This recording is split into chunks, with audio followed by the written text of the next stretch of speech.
Hello, everybody. Our next guest on the podcast was Philip Ryan, who's an Irishman living in Vancouver, and he uses electroconvulsive therapy in his treatment for depression. Good podcast, Yeah, Phil. a fantastic podcast, a very interesting character, and it's definitely another method for people to understand around um, ways to get through depression. Particularly, what really stood out for me was electroshock therapy, because I remember watching films where you'd have people inside in asylums and they'd be getting these shock treatment on the top of their heads, and that was my understanding of it.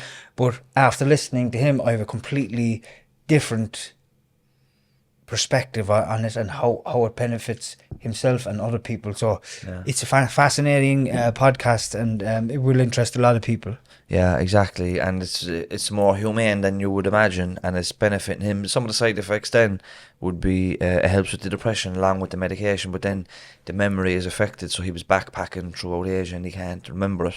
So it weighs up the pros and cons. Said it's worth it. So if you're interested in any of that, be sure to watch the video. Please like the video and subscribe to the channel if you haven't already. It won't cost you a penny, but it helps us in a lot of ways.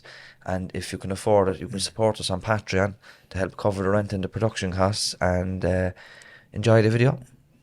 Take care. Before we get into it, there we just want to remind people that we're supported through Danny Donovan at quickminutes.com. Yeah, Danny's a very good friend of both myself and James. He comes from the north side as well, and he grew up locally, and he's been a massive supporter of the podcast and both myself and James since we actually began. And he has his own company called Quick Minutes now, and quickminutes.com is a meeting management application for semi-formal and formal meetings. And look, if you want to know more about that, quickminutes.com, and supporting Danny's supporting us.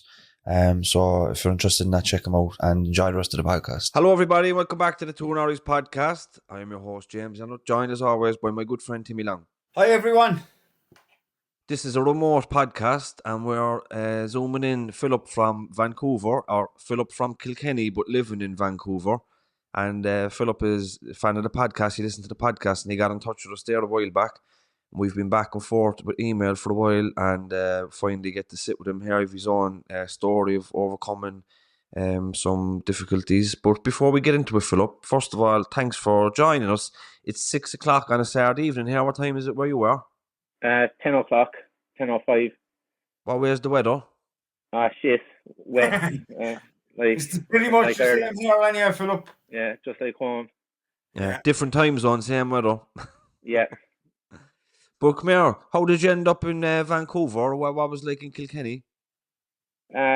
Basically, like when I finished college was my goal to join the guards. That was my plan, and that's about 15 years ago now. And there's a real bad recession at the time, and there's no jobs, so I was kind of working in some jobs I didn't like at the time.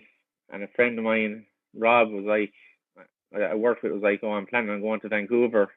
And I was like, oh, I heard Vancouver's good. I'll go with you for a year. So I went over for a year, and then 10 years later, I'm still here. Very good, very good. Yeah. What age, yeah? 35 now. Yeah, I'm 37. So, Quantum. you're a big Cats fan anyway, Philip. Yeah. Yeah. I have to be. Growing up in Ireland, that's all there was. Growing up in Kilkenny, that's all there was hurling. I've been up to Kilkenny for a few weekends, and they've been mad sessions now when I was drinking. What was it like growing up in Kilkenny? How was it growing up for you?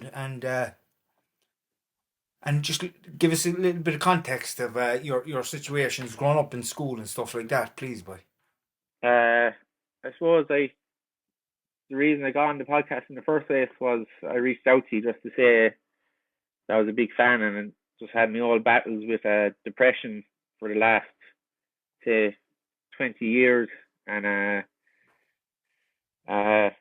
growing up in Kilkenny was great. Like, I had my father was a butcher and my mother was a stay-at-home mom, and I have a brother and sister, and both of them were fantastic and are fantastic. But yeah, growing up in Kilkenny, I just used to hurl a lot, as a young lad, and but in school then I found out when I went to secondary school then that I didn't really kind of fit in much. Um, and that's when like the feelings of like worthlessness and depression started to creep in a bit, like, and What age were you then, Philip? it started to get bad when I was around 13, 14. It started to get bad, and around that time, then my mother and father started noticing, and they started getting me help for it, like going to doctors and stuff. And I think I started on medication when I was 14, 15. But also at that time, then like I started self harming a bit as well, like which wasn't good because that's the only way I knew how to cope. Yeah. I wasn't really talking to anyone about it. I was ashamed. I'm ashamed and still am ashamed of it. Um, like Well, I tell you something. Growing up, I used to self harm as well, you know, and it was just a form of escapage for me back then, get away from reality, and I got a sense of escape every time I done it, you know. And if even if somebody noticed it, then it was like I was getting attention then as well at the same time. I don't know, was that anything to do with it, but I just got this really good bit of release from it, so I can definitely relate. Yeah, you know, especially if you're depressed, and it would have been around the same age as well as yourself. yeah, and I remember kind of reading and watching interviews and lately, and they're saying that like self harm actually like protected a lot of people from suicide because it was like an outlet for all the pain and suffering which they didn't have otherwise. I don't know how true that is now, but But it's, yeah, it's like it is a type of a coping skill. Not the healthiest coping skill, but it's better than no coping skill. You know, you have something that relieves the stress or the pain in some way. It's harmful in another way, but it is a type of a coping skill, like a drug is, or an eating disorder, or self harm. It is something that people look to distract themselves. You know, if you get the physical manifestation of pain, it takes you away from the emotional pain because the focus is on the cut or whatever. You know. yeah. So that was like secondary school was serious hard, and I ended up being hospitalized for the first time when I was 17 because I was like pretty suicidal. Um, I was like planning on like hanging myself, to be honest, and like that was I didn't go through with it, but like my mother found out anyway. I kind of and like ended up being hospitalized for I think about 2 weeks. I think in Kilkenny Psychiatric Hospital, and that was tough enough, especially as a young lad as well. Like you see a very lot of very ill people in Mm. the hospital too. But I got through it anyway and did the leaving cert, and then something amazing happened. I went to college and I fucking down to Washford, and I had a great time down there. Um, I just like fit in. I found my group. I just had a wonderful 4 years there. And another great thing happened as well. I growing up, like all there was to do was hurling or football or soccer, and I wasn't really that passionate about it. But when I went to college and afterwards, I found boxing and I fell in love with it, and that was my outlet as well. Mm. Like was just the endorphins and the sense of accomplishment that really helped. So college was great. Although I did end up going back to hospital once in my fourth year of college again, I relapsed, but I got through it, and yeah, like I eventually moved to Vancouver then because it was my plan to join the guards, but just with the recession, I said I'd go over and join the cops over in Vancouver. That was my plan. Do you know, whilst you were in college, were you on medication to help you with depression? Oh yeah, I've been on medication every day since I've been 14, 15. They reckon And it's that helps. It helps you. I think so because when I don't take it, I notice like after a few days, my mood dips a lot, like, because they reckon my depression is all biological because I have no that I can think of. I have no traumas in my life. I come from a very privileged upbringing. Like my mother and father were wonderful. Like they gave me like the best possible life. So I think most of it is biological. Yeah. Yeah. Mm. And So what how was it was it? like over? What was it like in Vancouver? Was it a big change for you? Like, did you get a few years out of it in Vancouver when you were okay, or was it difficult from the get go? Uh, I got about 5 solid years in Vancouver where I was okay, just on tablets. And when I first landed in Vancouver, I saw the Vancouver police car drive by, and I said to myself that I'm going to be a cop someday. So that's what I worked on for the next 5 years, was like getting my citizenship and like doing all the volunteer work and stuff to prepare me for the police. And I did the pass the entrance exams, and I did a good interview and stuff, but it came up in the interview that I was in hospital a few times, and they basically told me not going to happen. It was never going to happen, because they couldn't chance a relapse uh, Mm. happening while I was on the job. So I was disappointed. So I said, all right, whatever. So I flew to Toronto, and I applied to Toronto police, and I did an interview with them. Did a good interview, but I didn't tell them at all about me depression. I kind of kept it a secret. But police, being police, did a background check, and they found out.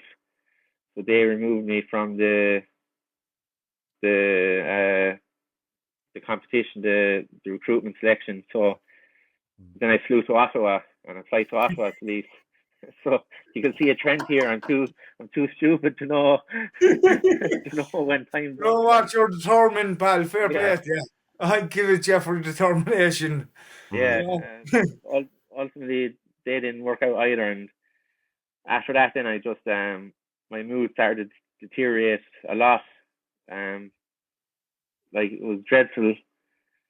Um, I stopped like eating, and I stopped. All I did was just go to work, uh, and started considering suicide again, pretty bad. Um, I broke up with my girlfriend at the time, which is now my wife, because I was feeling so bad. I broke up with her, and Mm. then one day after work, I went to Home Depot, like it's a hardware store, and I bought a rope, and like I was like, I know what I'm gonna do with this now. I told no one, and I started planning out like everything, like wrote up notes to say goodbye. Uh,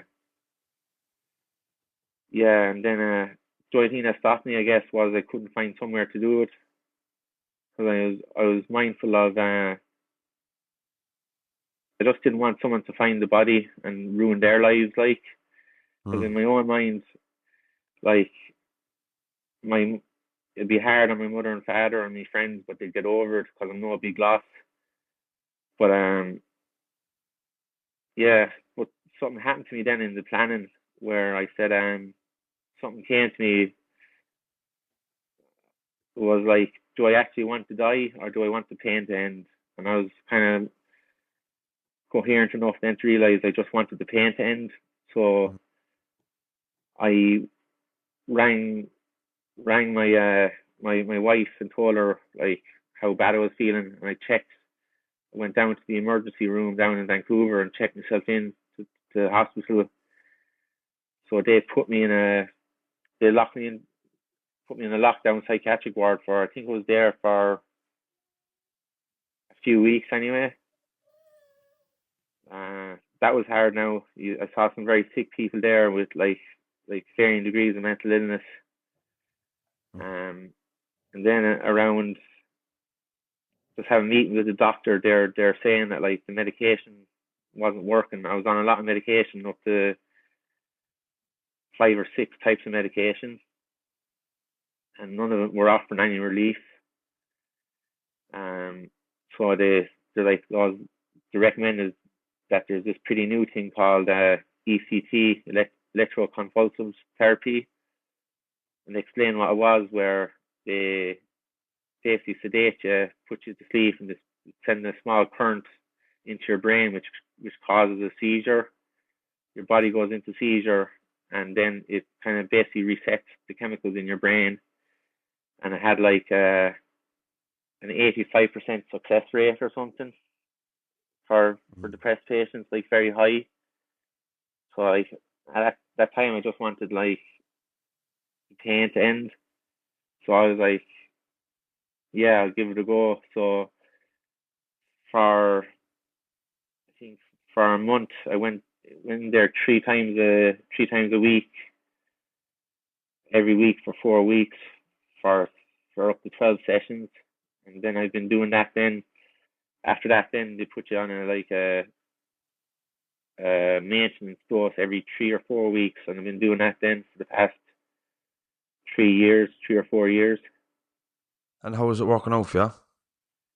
It's grand. Memory loss is still one of the bad side effects of it. Like, to give you some context, a few years ago I went backpacking in Asia for 3 months, but I don't remember any of it at all. I just look at photos and I don't have any memory of it, because it was after that trip that I came back and I kind of went to the hospital and had the ECT. So like it kind of erased a lot of memories. So it's yeah, that's one of the side effects. But I think it works. It How's your doesn't mood? cure it completely. How's your mood? At the moment, it's up and down. Like, the biggest part of it is, a lot of people, when they think of depression, they think of sadness. They think that you're sad. But for me, it's like I just don't want to do anything. I just have no interest in living. I don't want to like get up in the morning. I don't want to eat. I don't want to like every task, like taking out the rubbish, or I don't know, going to the gym feels like monumental, and just that procrastination. Then like I go back to the doctors and try and tell them how I feel, and they're like, "Well, we can send you for more ECT," and I'm kind of like, ECT is great, but it's ruined. It's kind of giving me a lot of memory loss at the moment, and then it's like it's hard to keep down a job as well when you're doing all those doses every week, you know. What's it like after one of the ECT sessions? Like, what way are you for the rest of the days? Does it take a lot out of you physically? Do you have to go to bed or? Yeah, that's a good question. It'd be real uh, disorientated after it, like especially after being under sedatives. Uh, Physically, you feel exhausted, like you're after doing like a good gym session or something. So that's one of the positives of it, I suppose, getting a good workout in. But yeah, they have the hospital, the healthcare is very good here. The hospital actually drive me home, driving back to my apartment uh, So afterwards. Yeah, what does a session is of ECG detail? Like, what do? You go to the hospital? Do you get strapped to a bed? Do they put yeah. them on your head, or how does it actually work? Oh yeah, good question. So like at the moment was every month I was going up to the hospital, and their first thing to do is to give me an IV, and then I just want to say the staff are all amazing. Like, the staff are great, because every time you go into it, like, you're kind of afraid, you're anxious, and the staff are so comforting and amazing. Like, the nurses are brilliant. Um, yeah, they give you an IV, they put you down on the bed, they wheel you into the operating room. They don't strap you down, but there's behind your head, there's this thing that looks like a car battery, and they put electrodes on your head for the current, and then they put like stuff on your heart as well, around your chest, to measure your heartbeat and stuff. And then they put you off to sleep, and it's over in about, the whole thing takes about 15 minutes. and you wake up then about half an hour, 40 minutes later, like just really disorientated. What's the actual theory behind it? What does this ECG do? What does that actually do? How does it actually work chemically?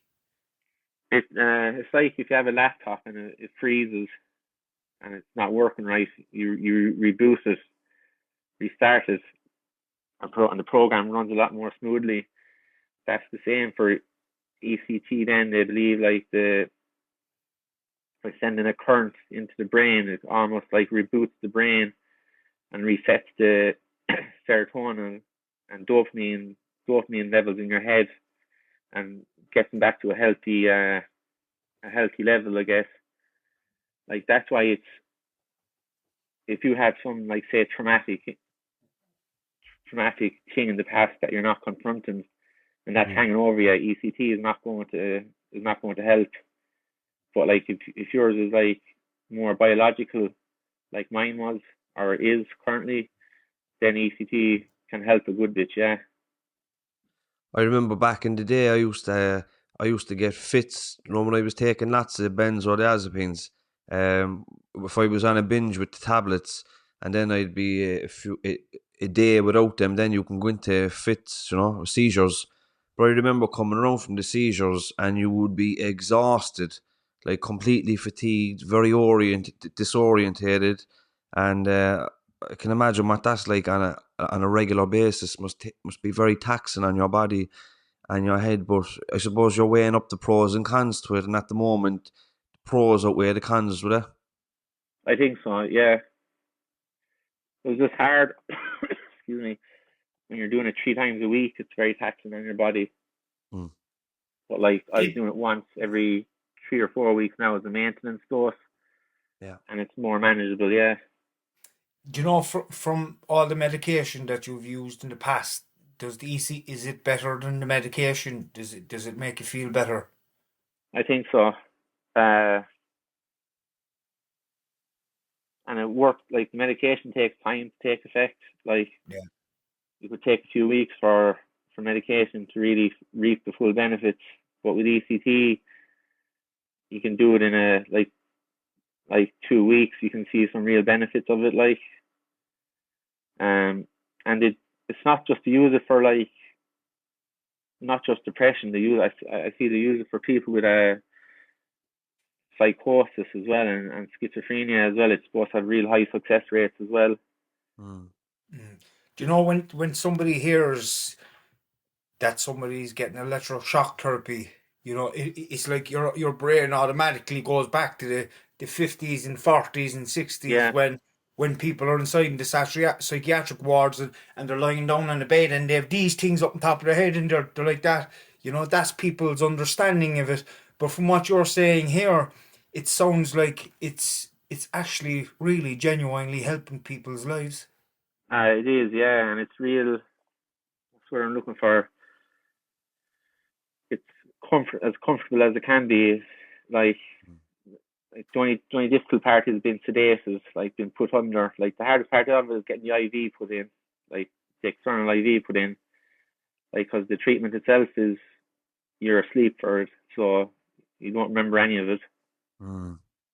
Like the memory loss is hard though, but I get a great use out of my Netflix account because I can't remember anything I watched. So fucking Yeah. I know that's good. And how's your relationship? You said you're married. There is like how's your relationship and like is it difficult to maintain a relationship? Like let's say now if your wife wants to go for dinner or she wants to do this and that, and you really have to push yourself to try and make it work. uh, my wife is great. She's real understanding. She kind of reads my mood. I don't really. I'm kind of person. I don't talk about how I'm feeling at all. It's still one of just my negative things about me is I don't talk about how I'm feeling. I keep it to myself, but she can read it, and sometimes she'll actually physically make me go for a walk or like go for a coffee with her, just get out of the house and get some fresh air, and I always feel better after it. Yeah. Uh, my wife is like my parents, like they're like my rock. It's Yeah. the reason I keep going, I guess. and She sounds like an amazing woman, Philip. she's very patient, and she was a primary school teacher as well, so she's used to dealing with kids. So she's just no problem to deal with me. And we Is she have an another. Irish woman or a Canadian woman, Philip? She's from Toronto. Would you believe me? Oh, nice one. Yeah, she's Nice one. my neighbours like to joke that I had to emigrate to find a woman. Like, yeah, but I found a good one, says I. Yeah, Fair yeah. play. There's no harm in that. And have you any kids? One on the way in Nice July. one. First one, yeah. So Congratulations. Yeah. Nice one, pal. nervous about that now because like living with depression as well. Like I just want to be the best father I can be. Do you And know what, Philip? From looking at you and seeing how humble you are and how much you want to really be well, you will be a good father. You know, you have that real sense of gentleness and calmness over you, you know, and you will be a good father. You know, I've often, like, I remember when I came out of prison, I questioned myself whether I was going how to be a father because I would have grown up, you know, not really having a male influence in my house a lot of the time. And I suppose when it came to it, I just realized that it's just about doing the right thing, you know, and that's it. And like you're gonna make a fantastic father by it, and trust me in that. Yeah, it might be a blessing. Like it might be the best thing to happen, yeah, because it might just give you like, oh my god, look what I'm after creating. You know, like something to live for, something to put a bit of a prep in your step. You know. yeah, like I have a one thing about the healthcare over in Canada is that I have a fantastic mental health team here that look after me, and I have a case manager. And I remember the case manager Richard said to me when I found out when I was telling him that like I was pregnant. That no, it's not. I was pregnant, but my wife You was were pregnant. pregnant. Yeah, that's what DCT did, made me pregnant. But he told me to. I told him I was going for the ultrasound, and he said you get the ultrasound picture and you stick that on your fridge, and every day when you get up and you feel like you have nothing to live for, or you just don't feel like you can do anything, you look at that picture and you get that to motivate you. So like that's what I do. Like Yeah, yeah, that's great, boy. That's brilliant. Philip, yeah, that's and what else? What better thing to motivate you? And you know when that picture, when that child is born, you'll take a picture of the child, right? And you'll put that picture on the fridge, and you'll keep taking pictures of that child with yourself and your wife. And there's your reason to get up every morning and enjoy life. Yeah, And you know, instead of looking at the negative, and I know it's a tough thing to do when you don't feel like doing too much. But you know, when you look at those pictures, you've some very, very, very good reasons by to be alive, you know, and it's gratitude. I've learned that when I was at my lowest point, I looked at my life and I looked at the things that I did have, and it was very, very, very difficult to look at the things that I did have outside of the way I was feeling because I was depressed at the time. And you know what? In time, I started to. Do you know what? I am absolutely blessed because I have a family, I have kids, I have a wife, you know, I have good people in my life, you know, and that will happen, pal. Do you know what I mean? It definitely will happen, and trust me in that. yeah. do you know when you're doing? Do you know with the ECT? Do you still take your medication alongside it? Religiously, yeah, you can't stop medication.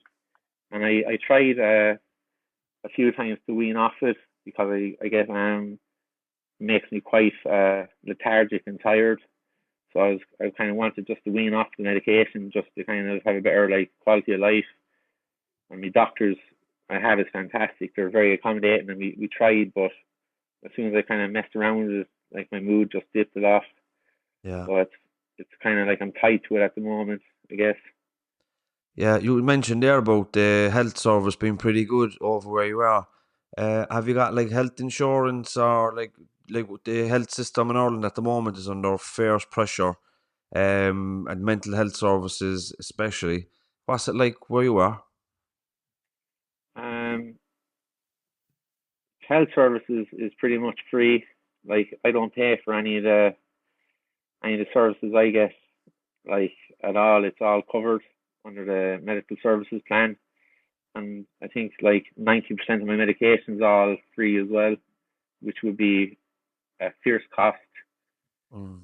And the health service is pretty good, but at the moment, like you hear Vancouver, like down in East Hastings, there's a lot of homeless people with addictions and mental health problems, and I don't think like the health services is equipped to handle them. I think they're under pressure too. Mm. You mentioned there Vancouver. Is that place where is that place that Gabra Mate Yeah. Yeah, worked years? Have you been to that area? not I've been to Vancouver Island. If he's based around there, yeah, I'd love to like try the ayahuasca. I think that would be very beneficial. I was actually Yeah, looking into it. I've tried ayahuasca myself a few times. Well, The big what the big caveat there is they always advise against ayahuasca when you're taking SSRIs, really? What's that, James? What's SSRIs? antidepressant medication. Okay. You're not like you have to be very careful. There was one guy. He was in Peru. I think he was Canadian actually. He was in Peru and he was taking the ayahuasca, but he got a weird one on it, and he went in and he killed one of the village elders in Peru, and Oh, the really? village slaughtered him. They killed him there and then, but they searched his hotel room, but he was on Prozac and stuff like that. But if you do your research on ayahuasca and SSRIs, they don't recommend that at all. It wouldn't be worth it, the cons weigh the pros in that sense. But do your research anyway. Don't take my word from it. That's just what I was reading about before. And how was your experience with it, Timmy? Right. My experience was very positive because like for years when I was early on in my recovery, I was really depressed, because I was going through a lot, and it like from years and years of meditation. I worked with a psychologist. I worked with a psychotherapist. I kind of had spoke about all my stuff at this period, and I became comfortable in my own skin, and I had tools to kind of manage that stuff as well on a daily basis. So by the time I done away ayahuasca, I was in a good place. Not that I was in a good place. I was in a place that I could manage all my stuff. That was coming up for me. So um, when I was doing the session, the ayahuasca session, then I felt there was stuff came up that was really difficult to process. But I suppose I was able for it because of all the therapy that I done for the 8 years beforehand, and the meditation for 8 years beforehand, and all the understanding and all the personal development groups. So I was in a good place. And what James said there is very important as well, and this is without getting anybody's hopes by kind of diminishing your hopes. What he said is very important. It is a big deal when somebody kind of goes to do ayahuasca and there's issues in the background, and they're not really in a great place. But that's not saying that you can't do it down the line. All we're saying really is maybe have a chat to somebody and maybe look into it a little bit more and research it around if somebody has issues around their mental health first. But Jesus, like my experience really helped me because it I felt love for the first time in my life. I experienced something that I'd never experienced before, and I was able to go home then and be around my family and know then what love was because I was feeling it. I felt it during the session, but I'd never known what it was until I got home, and I felt it in my family home when I was around my family, and then I said, "Whoa, this is love,"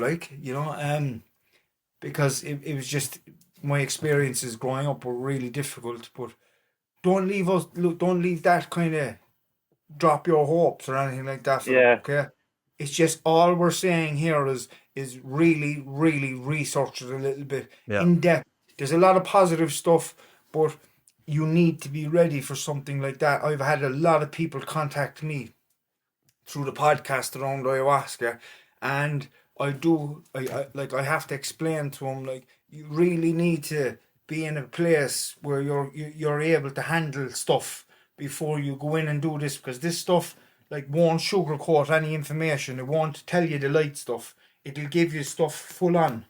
It'll tell you what you know. It can be right. It can be tough stuff to have to handle, and but if someone's in the right place, Philip, it can really, really, really help them. You And know, you need to do a lot of sessions of it, do you reckon, or like would one session help a lot? Like, I done 2 sessions of 2 to 3 nights each time.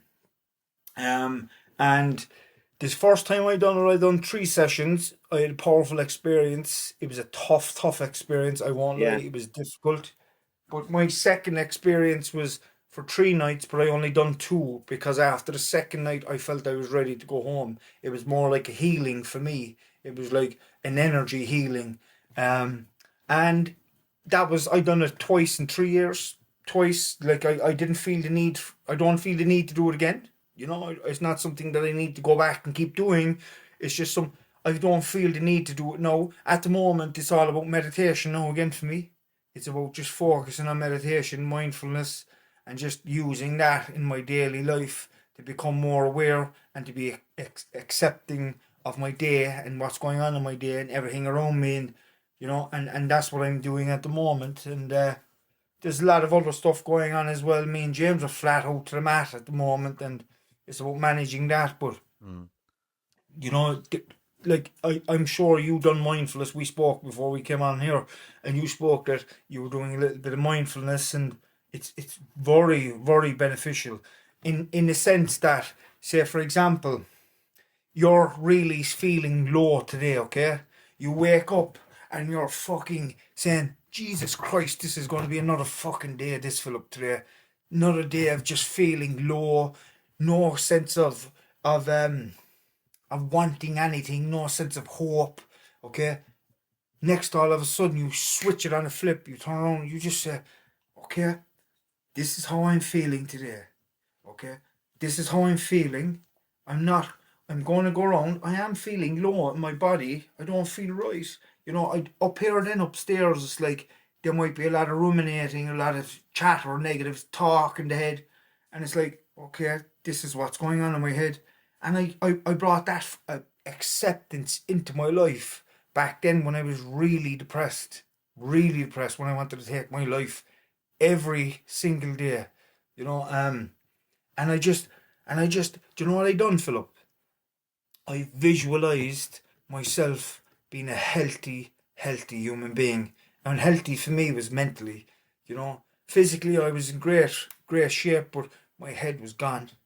I had no hope. I felt like I was a bad person, And I just kept visualizing myself being a happy person, getting up every morning, loving life, loving my family, saying hi to everybody. And it was the most difficult time of my life. Even to try to do that, even to just visualize myself being happy was difficult. But it worked. It really, really, really worked.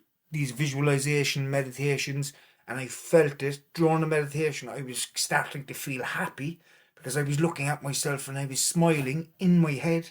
I walked around the place constantly sad and angry.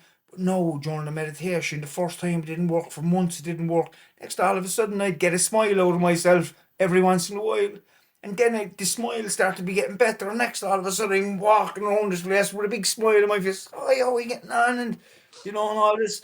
And that's when I started to notice my daily life during my day, in real life, in reality, not just in meditation, that I was starting to become more of an extrovert. I was saying hi to people. I wasn't antisocial anymore. I was chatting to people and I was giving people a bit of time, and I was seeing the good in people instead of the bad in people, and my life changed. So meditation is most definitely a great tool, but a lot of people have this voice in the head that says meditation's not for me. I can't do it. And you know what? It's just about sitting still for the first time for a minute or two. Do it the next day. Set an alarm on your clock that you're going to do it every single day. And it's about just sitting still and accepting whatever's going on for yourself at that moment in time in your life. Practice, With no isn't it? practice, and it's practice. Not is it. You have to build it into your structured day forever. It has to be something like I get up in the morning. What's the first thing I do? I put my legs out of the bed and I walk into the bathroom. I use the toilet and I brush my teeth. Meditation can be the next step after brushing the teeth. You can go down the stairs and do 5 minutes, 10 minutes, and it's about accepting how you feel at that time in the morning. When you bring acceptance into your morning like that and how you're feeling, what you're doing is you're bringing an awareness around into your reality in everyday life of the same acceptance. Doesn't matter what's going on. Doesn't matter what you're thinking. You bring yourself back to the breath, back to the breath, back to the breath, and you say, "This is how I'm feeling, and this is how it is for me today," and that's it. It's about acceptance and surrendering into whatever's going on for you. Yeah. Do you know you were inquiring about the ayahuasca, but I was looking there in Alberta, Canada's. You can get psychedelics for depression and mental illness through a physician. So that might be the Really? way. That might be the way to go for you with the medication and the hospitalizations you have to go through it that way, and just be really careful about that. Do you know what I mean? Have a chat with your key worker, Frank. Is it? That's his name. Richard. Richard, I would sit down and have a chat. He sounds like a good person who really cares for you.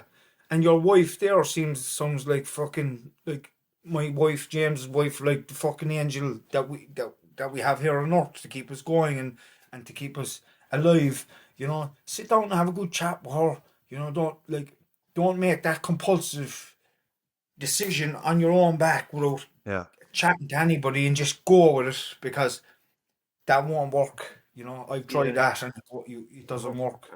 Another thing I find that helps as well, or helps a lot, is exercise is so important. Mm. Even if it's like a 10-minute walk, like, just get those endorphins going. Like a run or go to the gym for half an hour, 40 minutes, like, really helps me, like, throughout the day. Uh, like Would you not? that. Would you not try and join a boxing club or something? Get back into it. Yeah, yeah. Get back into it. Yeah, I fought over here for a few years, and then I kind of, when I felt back into the throes of depression, I kind of fell out of it again. But, Mm. like, yeah, that'd be an idea to join a boxing club again. Yeah. Yeah, What's your life like today? it's What good. do you work? Do you work, and what kind of hobbies have you got? Irish friends over there, or what's it like? Yeah, big Irish group over here. Yeah, at the weekend I work uh, as a bouncer at one of the Irish bars downtown. So that's great for, like, just meeting people, and all the people I work with and my manager are sound out as well. And Yeah. I practice that because I'm actually very introverted, so I use that to kind of help me get a little bit more extroverted and kind of get out of my shell a bit. Yeah. Like, they're great people to work with. I work at the moment in health and safety, and like, work is grand, kept busy over here. And then I have in a nice apartment here by the beach, in a little place called Kitsilano, like, and literally like a 5 minute walk from the beach, from the ocean. So I'm really lucky there. And then I have a child on the way in July, so that's going to be class as well. Yeah. That's great. That's great. Amazing, way. Yeah, That's amazing. Philip. Fair play to you. Like, look at look at all the positives you have in your life. Look at all them. Like, I can see so many of them. Like, I can see so many good people in your life that really care for you as well. And that's just from chatting to you there for the last, nearly 45 minutes. But we also understand that it's a chemical imbalance within your mind. And we understand that. And what me and James do with this podcast, we talk about everything that's there that can help people, who are suffering from addiction, mental health issues, and whatever else. And this is just another avenue, Yeah. what you're speaking about here, and it seems to be helping you in its own way. yeah. Like, to be honest, I was a bit nervous about coming on the podcast because I normally don't talk about myself, but I remember saying to myself, if like one person will listen to this podcast and will get some help out of it, it'd be well worth doing, because I know like you have such a high listenership, like, Yeah.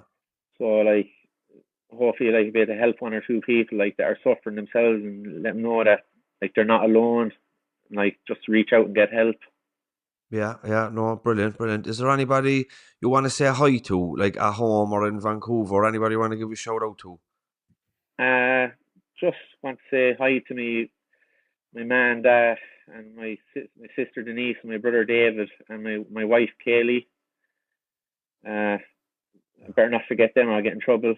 Yeah, especially the wife. She's the one that'll be you'll be meeting there in a few minutes. But maybe listen, we'd love to come over to Canada one of the days. Go over to Vancouver. That's where Gabor Mate had his practice, and we had him on the podcast. And you know, if we can get in through customs with the criminal records, we'll give you a shout when we get over. Yeah, please do. What?